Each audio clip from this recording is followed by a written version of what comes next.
like to welcome once again everybody back to the Buffalo History Channel. Good to have you with us. Thanks so much for joining us. Today, on today's show, we're going to be doing something very, very special.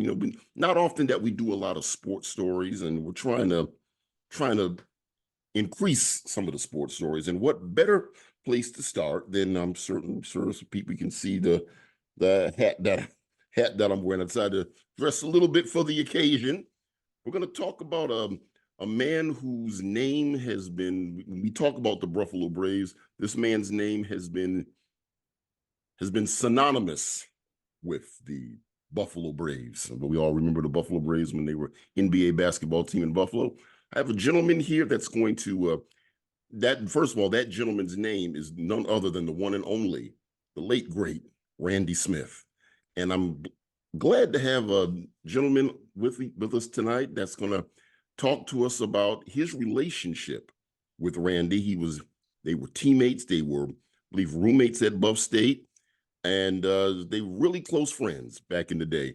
And I'd like to welcome Mr. Durie Burns to the Buffalo History Channel. Durie, welcome to the Buffalo History Channel. Thank you very much, Doug. Okay, so you take us back to the beginning. Well, we start when I got out of the military. I had offers to go to a lot of places. Okay. To come back to Buffalo State because Mr. McAdams, who was the coach at the time, had sent me articles about a guy named Randy Smith. And I just felt like I needed to meet this gentleman and I needed to play with him. I felt that his game and my game were similar. So the first time I played again with him, they called me up and said, he's at the boys club, come on down. So I went to the boys club and they put us together. And the one play I remember more than any, me going up for a layup and him trailing me. And I went behind my back with my left hand and he was there reaching for it. And I always said, the beauty of it was he expected it. Wow. That's the point. Most people wouldn't have expected it. And from that point on, it was like we were tight on the basketball floor and off. Within a week or so, he invited me to move in with him and Glenn Henley, who were captains of the team. And from there, we just took off as a threesome, being great teammates and great friends. And the one thing I want people to realize about Randy Smith was he was not only a great athlete, and I considered myself to be a really great athlete, and he was better. And I respected him for that. And the greatest athlete I've ever seen in my life, to be honest. Okay, now when you said the boys club, which boys club was that? Maston Boys Club. Maston Boys Club, yes, sir. The legendary Maston Boys Club. Yes, sir. Definitely had to get. I definitely wanted to make sure we had the right one. All right, that was the place. And, and Randy and I just seemed like as teammates we clicked on and off the court. Now you went to Buff State together, correct? Yes. I came back from the military and he was a senior. I was considered a junior. I had left when I was a sophomore. So we played 1 year together. And that 1 year led to a lifetime of friendship.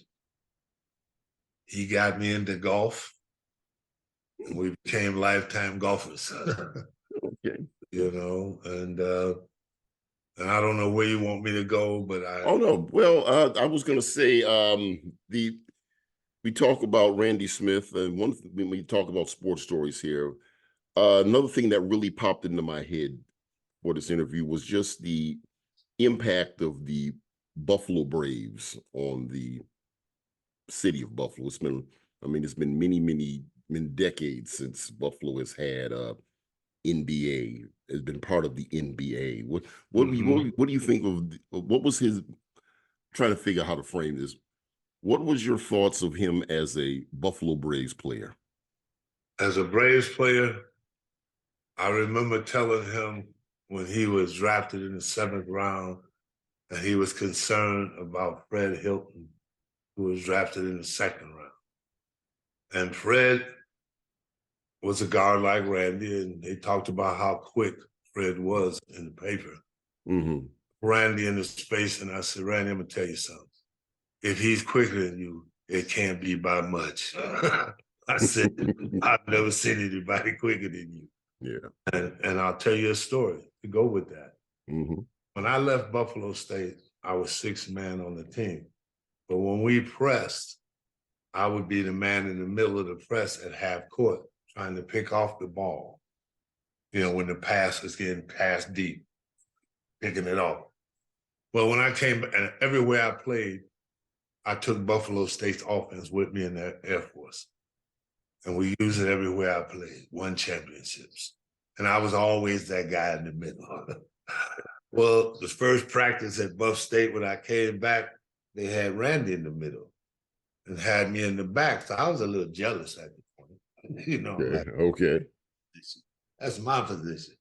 Well, after about 20 minutes of playing, I looked up and I said, he belongs there because he got the balls I knew I could not have gotten.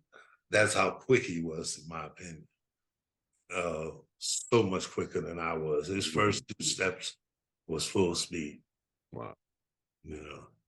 You know, in addition to the Buffalo Braves and then the name of Randy Smith, not only is where Buffalo, New York is concerned, not only is his name synonymous with the Buffalo Braves, but there was also a community effort where the Randy Smith, there was a basketball classic that bared his name. What were your thoughts and reflections of that? Well, I played in the league. Oh, okay, okay. Before I left Buffalo. Okay, okay. And it was not originally the Randy Smith League. Right. And they eventually, after he retired, when he took over the league, they named it the Randy Smith League. Mm-hmm. And it was probably the height of basketball in Buffalo at the time.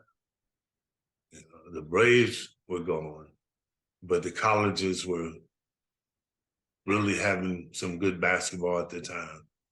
We had some really good players still living in the city who had played college basketball. Some had tried out for the pros. We had young kids like Ricky Williams and Dwight Williams and those young kids that were coming up that we had the privilege of being able to tutor. Randy was there for them. Any one of them would tell you he was always right there trying to promote them, pushing them, helping them, and developing them. To me, that was his greatest attribute. He never went for fame. He never searched for fame. He was just Randy. Just wanted to play basketball. You asked me about him playing for the Braves. Mm-hmm. The first road trip he came home from, and he said, man, they paid me when we went on the road. He didn't know anything about per diem and stuff like that. He said, I do this for free. He had a word in there I can't say. He said, I do this for free. And that was the way he felt about the game. He loved the game. It wasn't about money. You know, here's a guy who played, and people say, well, he was the NBA Iron Man. He was the NBA Iron Man because he loved the game, not because he wanted to be the NBA Iron Man. He tore a muscle in his leg. That hole was in his leg till the day he died. Instead of having surgery, he asked them, could they do anything else? He said, yep, you can build up the muscle around you and keep playing it. Keep playing. And that's what he did. He never missed a game. He wasn't thinking about longevity, or he just wanted to play. That was the beauty of Randy Smith. He just wanted to play the game. I met you during Mr. Dennis Wilson Sr.'s Zoom call, and you are working in a way to keep his name and legacy alive within the city of Buffalo and on Buffalo State College. You're trying to put a statue, get a statue erected at Buffalo State College. Could you talk to us about that effort? Well, first of all, I'd like to tell you what we've already accomplished. Okay. In his name. It's been an 11-year quest for me. And fortunately, there's an athletic director at Buffalo State who came in about a year or so ago who has a vision similar to what mine is. And she wants to help me get this statue of Buffalo State. Unfortunately, Buffalo State cannot pay for it. So I have to donate it in order to not have to deal with the state regulations. So basically what I've done so far, Congressman Higgins, who from Buffalo has inducted Randy into the Library of Congress. So if I ever get to go to the Library of Congress, I'll be able to go down there and pull up Randy Smith and his exploits of what the congressman wrote from Buffalo. Matter of fact, he sent me and Randy's Reed's kids and his wife encased flags that were flown over the Capitol, as well as the certificate that was he used in Congress to enshrine him into the hall. Anyway, since then, the athletic director has informed me that they are going to build a new soccer field behind the football field where the parking lot is at Buffalo State. And it's going to have a pavilion, and the pavilion is going to be named the Randy Smith Plaza. Oh, okay. And therefore, that makes that statue to me even more relevant. To have his statue overlooking his plaza would be more than I ever dreamed of. Amazing, amazing. You know, so to continue, okay, we're trying to raise the money. Okay. Unfortunately, that's the hard part. I started a GoFundMe page titled Randy Smith Statue. Okay. Thus far, I've raised a little over $5,000, but we haven't had any donations in a while. Okay. Excuse me. Basically, I don't think I will unless somebody hears this program and decides to give. Well, what we'll do is we'll have a link up in. We'll make sure we have a link available for anybody that's interested. And we had a meeting. Senator Tim Kennedy from New York. He had offered to help me. I had a meeting with him, not him, his staff. I personally talked to him about it, but in person at Dennis's son's restaurant. Okay. And then we had a meeting with the athletic director, him and Congressman Higgins' staff. Fortunately, Congressman Higgins is stepping down, so I guess he might be out the picture. But Senator Kennedy's assistant said that they were going to do whatever they could to help. If we could raise, we estimate the statute's about $80,000. We estimate with everything it's going to be about $100,000. So what we're trying to do is hopefully get the state to maybe contribute. He said they might be able to get it all, maybe 50,000, maybe not. If we could come up with 50, they might be able to come up with 50. So then one of the participants in our meeting was John Livesey, who helped to get the statues of the French Connection for the Sabres. Okay. And he was in the meeting. He asked me, did I ever contact the Mohegan Sun where Randy worked when he passed away? And, you know, I said, that's the first place I should have called, because Randy used to tell me how much they liked him there. How it was a stress-free job for him. And so I decided to do that. And it just so happened that there's a young man that I met years ago that Randy helped get a job there who still works there. So he's trying to help me. Thus far, the Mohegan Sun said, it looks like a good cause. They want us to put something in writing. Okay. The athletic director wants them to speak to her in person. So that's where we are right now, trying to set up something so she can explain everything that she's trying to accomplish to them. And personally, I can put it in writing, but that's where we are with that. Hopefully, within the next year, my dream will come true. We will have a statue of Randy, and it will be put up at the soccer field. Right now, she said if I were to come up with the money tomorrow and the statue was built the day afterwards, they would put it at the football field where he played soccer and then bring it up when the soccer field is ready. Okay, well, we certainly wish you here at the Buffalo History Channel, wish you the best and of luck in bringing that effort to fruition. And we will certainly have the GoFundMe link for anybody that's interested in donating and helping to bring that cause to a reality. Tell them this.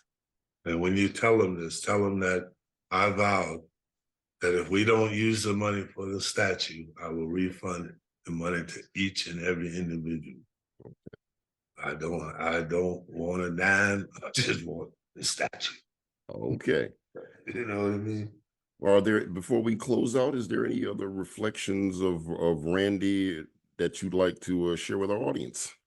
Yeah, I would. One is kind of personal in a way, because when you come home, I was the most valuable player in the United States Air Force in Europe in 1969 and 1970. I had scholarships offered to North Carolina, University of California, Riverside, Marquette, a whole lot of big name schools. I turned them down to come back to play with a young man named Randy Smith. When I left the military, I told everybody there, I said, one day, this guy and I are going to be the best of friends forever. And they said, why is that? I said, because he plays the game the way I do, unselfish. That tells me the kind of person he is. And that's the kind of person I met and became great friends with. And that is why I want to honor him. As I told the athletic director, it's not just because he was a great athlete. It was also because he was a great person.